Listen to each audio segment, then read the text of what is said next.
Sell your car. Your brother's loan isn't going to pay itself, my dad said after raising my rent by 80%. Funny, he gets the loan, and I get the bill, I replied. On Liam's big day, I gave him a special gift, a 30-day notice to move out. Sell your car, Dad said without even looking up from his tablet. Liam needs help with his loan. I froze in the kitchen with the orange juice still in my hand. Excuse me? He looked up like I was being dramatic. Liam's trying to start a business, he's under a lot of pressure. And I'm not? I shot back. Mom spoke from the stove. You work in IT, Nathan, you make good money, Liam just needs a little help. There it was, that word, help, they always used it when they really meant money. I leaned against the counter. You just raised my rent by 80%, remember that? Dad waved me off. You're still paying less than anywhere else. Okay, I said flatly, let's raise it another 80% and call it a fundraiser. Mom sighed. Don't be sarcastic, Liam's your brother. Yes, he is, he's also 30, lives in the basement for free, and hasn't had a real job in 2 years, but sure, take it out on me. Silence. Then Dad said, like it was obvious, you've always been good with money. Because I actually work. I didn't say that out loud, but I wanted to. I'd been working hard since college, full-time job, side gigs, no debt, no vacations, I paid off my car and saved every dollar I could, I gave up parties, sleep, and weekends just to get ahead. Liam? He dropped out of 2 programs, fell for a crypto scam, and now he's starting a brand, which mostly means staying up playing Xbox and tweeting quotes. You told me I could stay here a year, I said, save money, get ahead, I did that, now you raise my rent and ask me to sell my car, for Liam? He's your brother, Mom said again, like that explained everything, families help each other. I just stared at them, then I laughed. I'll think about it, I said. Dad nodded like it was all settled. Good, I knew you'd come through. I didn't say anything, I walked to my room, closed the door, and sat on my bed. They had no idea. No idea what I was planning. No idea what was coming. I was going to give Liam something for his big day. A surprise. Just not the one they were expecting. But before we get to that, you need to know how we got here. This wasn't just one bad morning, this was years of me giving, and them taking, until I forgot what it felt like to live for myself. Liam's big day? Just the final spark. The fire started much earlier. When I moved back home after college, it was supposed to be just 1 year. Save money, get stable, then move out, Dad said. That was 3 years ago. Since then, I've paid rent, helped with groceries, covered plumbing repairs, and even helped Mom with surprise credit card bills more times than I can count. I never complained, I thought that's what good sons do. But the worst part? The double standard. Liam has been finding himself for years. That meant trying expensive hobbies and failed business ideas, always needing money. Mom said. He just needs time. Dad said. You're the older one, Nathan, you should set an example. But what does that even mean anymore? I worked 60 hours a week while Liam slept till noon and posted #grindmode selfies. Let me break it down. 2019, he wanted to start a dropshipping business. I paid for the setup. 2020, switched to YouTube. I bought him the gear. 2021, crypto. He took out a $15,000 loan, lost it in 2 months. And now they want me to sell my car to pay off his loan? I told them no. And they acted like I was the bad guy. Liam's not like you, Mom said one night when I came home and saw her and Dad sitting at the kitchen table, waiting for me like I was a kid who missed curfew. He's sensitive, she went on. You have a job and a career, he has dreams. Oh, sorry, I said, is working too hard on him? Don't be mean, Dad said sharply, he's trying, the loan stress is making him anxious. Then sell the PlayStation, I snapped, maybe he'll feel better if he starts budgeting. Dad stood up. That's enough sarcasm and enough freeloading. You raised my rent by 80%, I said, but he doesn't pay anything. He's family, Mom said. So am I. No one replied. Then things started to get worse. I noticed little things, Liam ordering takeout using the family credit card, a package of mine, a new work phone, opened and tossed on the floor, his girlfriend staying over most nights, eating our food, and calling me uptight because I pay for my own things. Then came the final straw. It was Sunday, I was in my room trying to nap before a night shift. Liam walked in without knocking. Hey, he said, your credit's good, right? I sat up. Why? He laughed like it was obvious. I need to refinance my loan, can I use your name to get a better rate? I stared at him, he smiled like he was asking for a snack. You want me to co-sign your loan? Just for now, he said. It's no big deal. It's not like you even use your credit.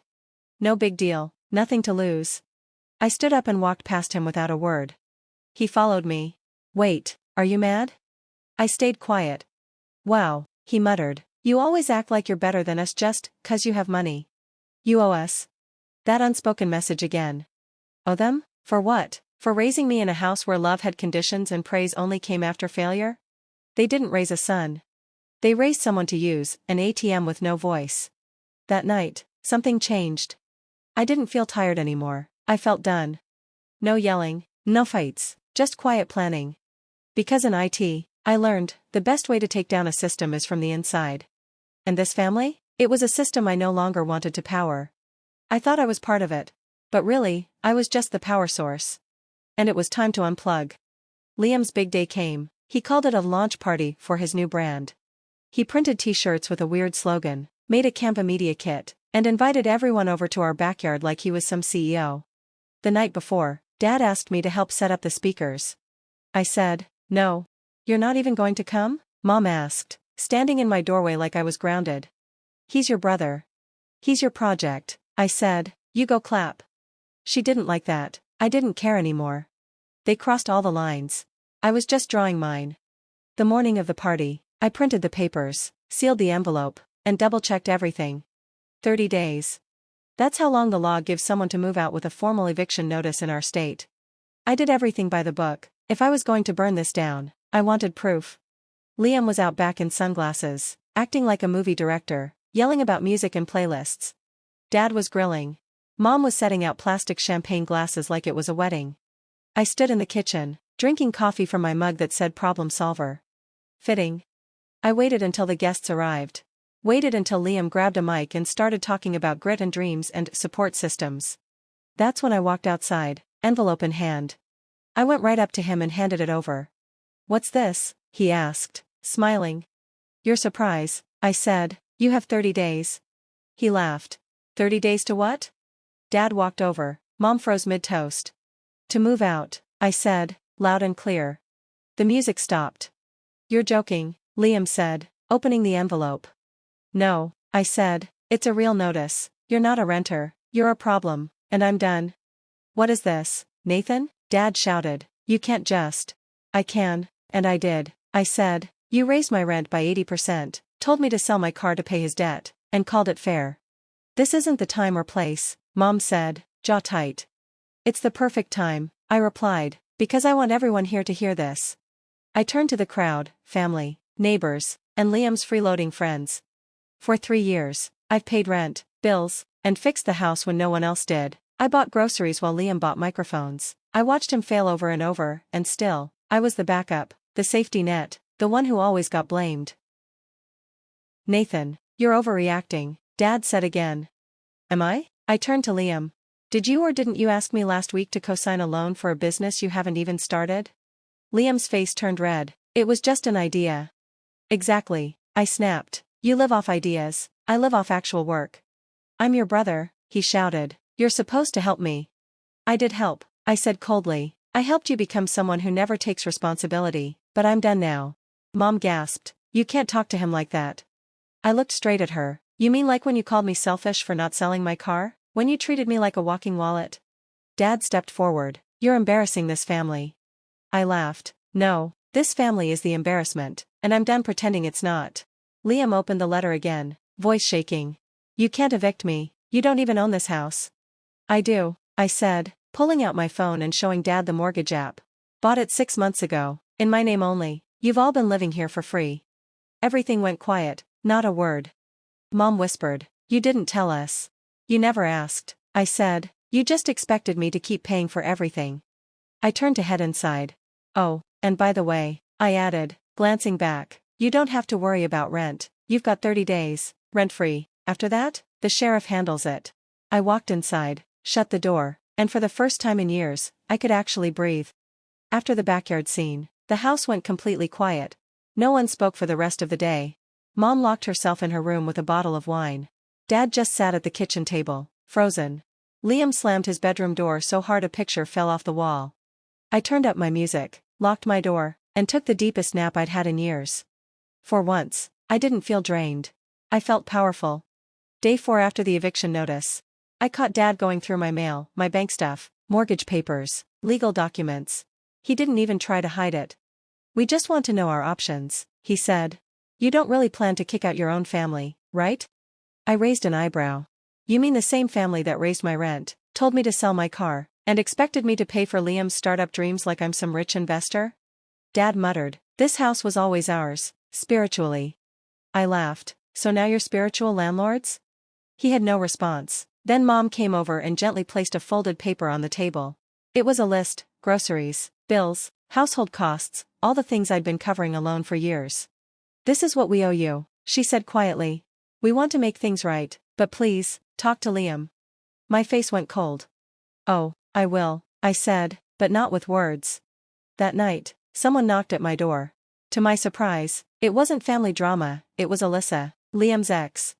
She looked calmer than I'd ever seen her, like someone who finally escaped a mess. "I heard what happened," she said, holding a folder. I opened the door. "He told me you offered to co-sign his loan," she said. "That's a lie. I was the original co-signer, but 2 months ago, he changed the paperwork." I opened the folder, and froze. Liam had forged my name, my email, my phone number. He used my credit, without asking. My jaw clenched. So he lied to me, and the bank. Alyssa nodded. "He's been lying to everyone, even himself." I called my lawyer. We looked over everything: signatures, fake emails, everything. "You have a solid case," the lawyer said. "Forgery, identity theft, maybe fraud." I stared at the screen. My brother didn't just use me. He pretended to be me. And no one stopped him, not my parents, not even himself. The next day, I called a family meeting. Our final dinner. They all came, reluctantly. Dad looked nervous. Mom held a tissue. Liam sat with his eyes low, avoiding mine. I dropped the folder on the table. "Let's skip the salad," I said. "Liam, you used my name for your loan. You forged my identity." Mom gasped. "That can't be true." "Check the papers," I said. "Emails, signatures, phone records, all of it verified, all of it real." Liam stammered. "It was just temporary. I was going to tell you." "No, you weren't," I cut in. "You were going to let me deal with the debt while you pretended to be some CEO in a hoodie." Dad opened his mouth, but I stopped him with a look. "I've already spoken to a lawyer. If Liam's not gone in 10 days, and that loan isn't closed in 30, I'm pressing charges." Liam's face fell apart. "You'd ruin my life." "You already ruined your credit," I said. "I'm just protecting mine." That night, he disappeared. No goodbye. No apology. Just gone. Like a thief, but in reverse. He left nothing, except the damage he caused. A few days later, I was making coffee when Mom walked in quietly. She placed a small envelope next to my mug. Inside was a note in her handwriting. "We didn't realize how much you did for us. We're not asking for forgiveness. But we see it now." I read it, folded it, said nothing, not yet. Then came another surprise, a letter in the mail, real paper, no return address. It was from Alyssa. "This might be unexpected, but my company has a job opening in Seattle, systems analyst. It comes with a housing allowance. I know you're probably tired of fixing things. But maybe this is your fresh start, if you want it." I sat down and stared at the letter. Seattle, a place where no one knew me. Where no one knew how much I'd gone through just to survive in my own home. I closed the envelope and smiled. They took my peace for granted. I took back everything else. Now I had a choice, and this time, it was mine. Sometimes I still hear their voices. Dad flipping through bills with big sighs. Mom's silent guilt. Liam shouting, "You're my brother, you're supposed to help me." That used to hurt. Now it reminds me why I left. 2 weeks after Liam vanished, the house felt strange. Quiet, but not peaceful, like that calm right before another storm. My parents acted like things were normal, but nothing was. They walked on eggshells around me, like I might explode again. Every morning, I heard them whispering about money, bills, groceries, repairs, all things I used to take care of without a word. But now, I let them deal with it. Not because I hated them. Because they needed to feel what life was like without me holding it up. 3 days before their move-out deadline, I got home and saw Dad sitting on the porch. He looked smaller. "I'm applying for apartments," he said softly. "Most ask for proof of income and good credit. It's been a long time." I nodded. "You'll figure it out." No arguing, no guilt, no talk about Liam. For the first time in years, it was a real conversation. The day they left, Mom gave me a casserole dish and an envelope. "It's not much," she said, "but it's something." Inside was $180 in cash. I didn't take it, I didn't need it. The casserole sat in my fridge for 3 weeks, I finally threw it out. But the gesture? That stayed with me. Liam never reached out. No apology, no explanation. Just a post on Instagram, him in a shared office space, pretending to work, still chasing his dream. He called himself a resilience coach. Resilient? From what? Finally being held responsible. The post got 8 likes, I didn't give it the 9th. You'd think that was the end. But a month later, I got a message on Facebook from someone named Kelly, a friend of Alyssa's. "I saw your story on Reddit, just wanted you to know, it helped more people than you think. A lot of us have a Liam in our lives, we needed to see someone finally say no." I read it 3 times. Not because I didn't believe it, but because it was the first time someone saw me, not as the bad guy, but as someone who made it through. 2 weeks later, I packed my bags and took the job in Seattle. New job. New place. No guilt. No requests for money. No fake family talks. No one saying, "Help Liam one more time." Sometimes I still open my old banking app by habit, checking if someone took money. But now, there's nothing missing. Just my money. My account. My life. And that's when I realized. They didn't love me. They loved the version of me who made their lives easier. The one who always said yes. The fixer, the wallet, the backup plan. When I stopped being that, they called me selfish. But now, sitting in a Seattle cafe with no one asking for help, I finally feel what they feared most. Free. I paid off the house. Sold it. Invested the money. I keep a copy of the eviction notice in my drawer, not out of hate, but as a reminder. Saying no isn't wrong. Leaving isn't cruel. Boundaries are not betrayal. People ask if I miss them, the family moments, holidays, barbecues. I tell them, I don't miss family. I miss the idea of family. What I had was debt disguised as love. Loyalty with strings attached. And no, I don't miss that, not even a little. If you're reading this and you're like I was, the one who gives, sacrifices, and never complains, you're not crazy. You're not heartless. You're just tired. Maybe it's time you gave yourself what you've given everyone else for years. Freedom. Because here's what no one told me. Being the villain in their story is worth it, if it means being the hero in your own.